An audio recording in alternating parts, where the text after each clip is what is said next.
Shalom, first and foremost, like to give all praise to Yahweh, Ba'ashem, Yahweh Shai, Ba'ashem Rukakadash. Double honors to the elders and apostles of Great Millstone who are teaching this truth in sincerity. And a shout out to Yakians out there on four quarters of the earth proclaim this truth.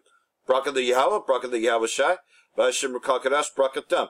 So this is an article, this happened in the place where I congregate on April 1st, the same day that the rapper was shot, you know. As I know many brothers have already done videos on this. I don't really need to commentate too much as to what's already been said, that, hey man, you make a deal with Esau, you're in cahoots with him, you get famous, you're part of Esau's program, and he can take you out at any time, especially once you start bucking up against him. So anyhow, there's an article here in Reading on the same day, a sinkhole found in South Reading affecting the Rabbah bus stop, which that's your local transportation here. So you can see all that right there. So there's a sinkhole. A Rabbah stop in South Reading is inaccessible due to a sinkhole located in the parking lot. The city of Reading has blocked off a portion of the parking lot in the front of the bus stop at Bresler Way and Veterans Lane with caution tape due to the sinkhole. So, Rabbah, short for Reading Area Bus Authority, posted about the sinkhole Sunday evening saying, until fixed, the Bresler Way Veterans Lane bus stop will be located across the street. So you have to walk across the street, ultimately. You know, and just little things like that are popping up everywhere, and bigger things going on, but just, I thought that was interesting. Oh, there's another one, alright. Pop-ups everywhere, but this is about, actually this is related. A helicopter rescue initiated after a man falls off a cliff into Clear Creek, and I've been to Clear Creek many a times, as you can see there. I might be able to play that. Hold on a second. Well, let's just see if this thing will play. Savak if it does. Stir. It's a new way to watch TV for free. Alright, who gives a fuck? News, live sports, movies, TV shows, cult favorite.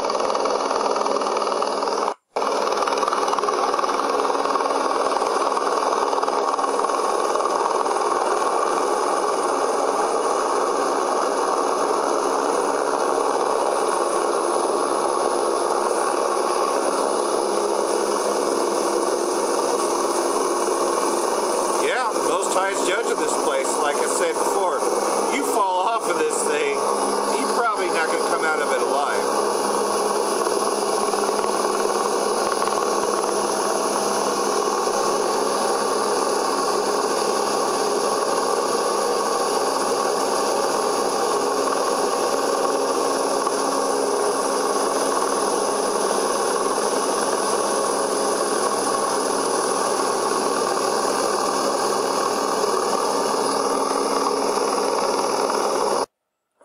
Now back to the retail apocalypse. Enough of that shit, you know, pretty much, though, that's just, you know, judgments are just going out, like this other judgment, which has to do with the economic situation, as we know that leads to the mark of the beast, because they pretty much, this whole thing is sinking. So there's 41,000 retail layoffs this year, which is because, of course, like everything else, man, the system is falling down. And we love seeing the destruction of you red Hebrew Edomites. There's the number. 41,000 people in the retail industry lost their jobs in the first 3 months of this year. Bert Flickinger, our retail guy, is with us now. Now, you brought with you a list of bricks and mortar winners. And I've got your winners: Dollar General, Dollar Tree, the parent company of TJ Maxx, BJ's Wholesale, Ulta Beauty, Five Below. They're all discounters. Everyone needs a bargain. They're looking for a bargain. Stuart, the headline on the New York Post, tax, tax, tax. People are just overburdened with taxes. The stores are overburdened with taxes. So the full-line retail can't afford to stay in business, and people, price is primary for about 90% of U.S. shoppers. It's the number one motivation of where he or she shops. So I'm going to go through it again. Dollar General, Dollar Tree, parent of TJ Maxx, BJ's Wholesale, Ulta Beauty, Five Below. All now, I'm looking at the stock now. All of them, you think, are going to go up? Yes. How much? Probably if the S&P's up 3 or 4% this year, they should go up 7 to 8%. Costco, Walmart should have good moves. They'll outperform the market. Yeah. Those discounters and off-price people. Yes. Well, that's fascinating to me. There's no retail ice age for them, then. But there's a retail ice age for everyone else, and they're winning from the others contracting. Now, Told you that fucking Walmart would be the one that survives. And then you saw Kohl's on there. Is the latest to close their flagship store on Fifth Avenue. Lots of our viewers, look at them on the screen. Lord & Taylor, Gap, Calvin Klein, Hilfiger, Ralph Lauren. They're closing on Fifth Avenue, New York City, Midtown. A lot of our viewers love to come to New York to shop.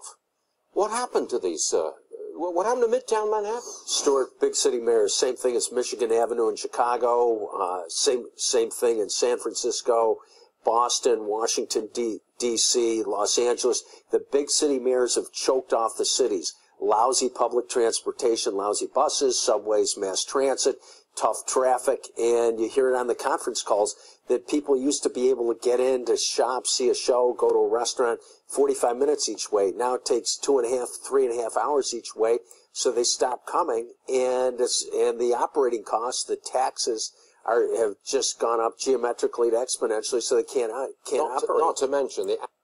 So there you go. Again, who wants to fucking be caught in traffic for hours, man? I just like to do my shit and get it over with. I don't want to be caught in traffic. And, yeah, it's a bitch, man. I know what a lot of brothers already go through, to get lessons in between, having to work and commute in the traffic for 2 or 3 hours, but they still put up videos anyways. We endure, The fact is, though, is that we know how to handle this shit, man. We've been broke all our lives, but it's these red Hebrew Edomites that just don't know how to hang on, so they're committing suicide because their little world is falling down. And we love seeing them.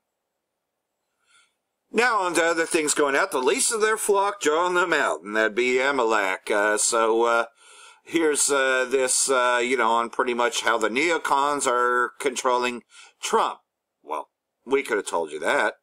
These flights are most likely going to continue, both in number and probably... And neocon's another term for Amalek. Since the United States terminated the INF Treaty, which is yet another example of the reckless neocon policies that the Trump administration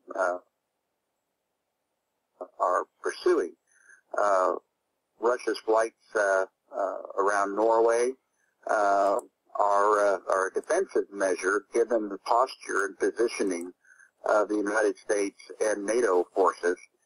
You have increased NATO military operations in that region. You have increased NATO military and United States presence in Poland near the Kaliningrad border. And then you have the United States given lethal weapons, military weapons and hardware to Ukraine. And so you have the United States and NATO essentially encircling that's the the Russian beast. Federation and then And the whore. a strategic treaty like the INF. And so Russia is going to have to respond in a defensive posture. That's what these flights are. Not to mention, most recently, President Trump demanding that Russia withdraw a mere 100 maintenance troops from Venezuela, which is kind of hypocritical because Venezuela is essentially the United States engaged in an almost exact same Black Ops coup playbook that it engaged in Iran in 1953. So it's very hypocritical for the United States. Not to mention Syria, Libya, against all them Russia places. engaging in defensive actions after the United States terminated a key treaty, and while at the same time encircling Russia with military bases and putting troops on its border, and then providing lethal military hardware into the Ukraine, which has neo-Nazis as its foot soldiers propping up that government. not to mention the U.S. Navy's presence in the Black Sea. So I suspect things are probably going to get... So more about the least of their flock drawing them out. Well, it's no wonder that ISIS is Israeli Secret Intelligence Services. Here's more from Jason Unruh.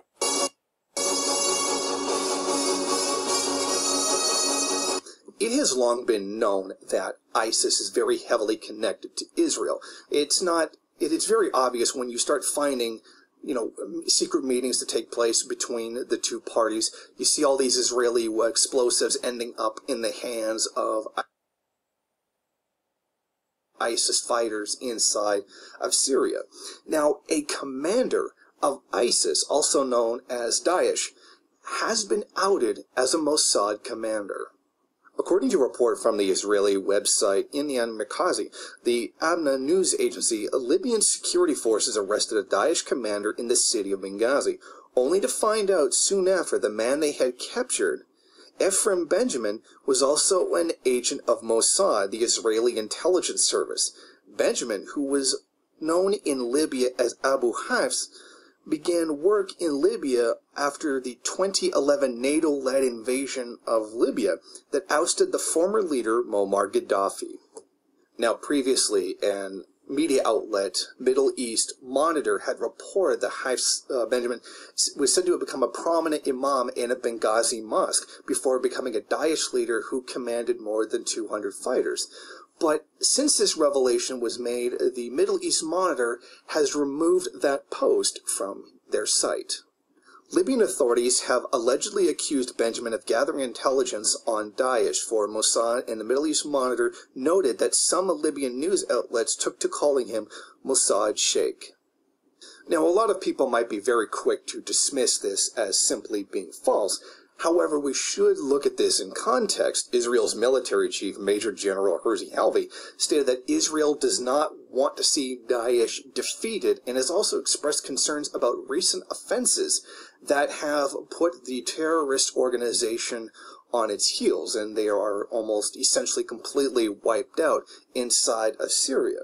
I mean, when we do look at the situation objectively, we do see that Daesh/ISIS has certainly carried out Israeli interests throughout the region. For a group that is supposed to be radical Islamic fundamentalists, and they certainly are, they seem to never attack Israel for any reason. And we notice that out of a lot of these... It's because Amalek is split. They control the whole Arab League, because Arab just means mixed race. And pretty much you got them pretending to be Muslim as well as pretending to be Jewish.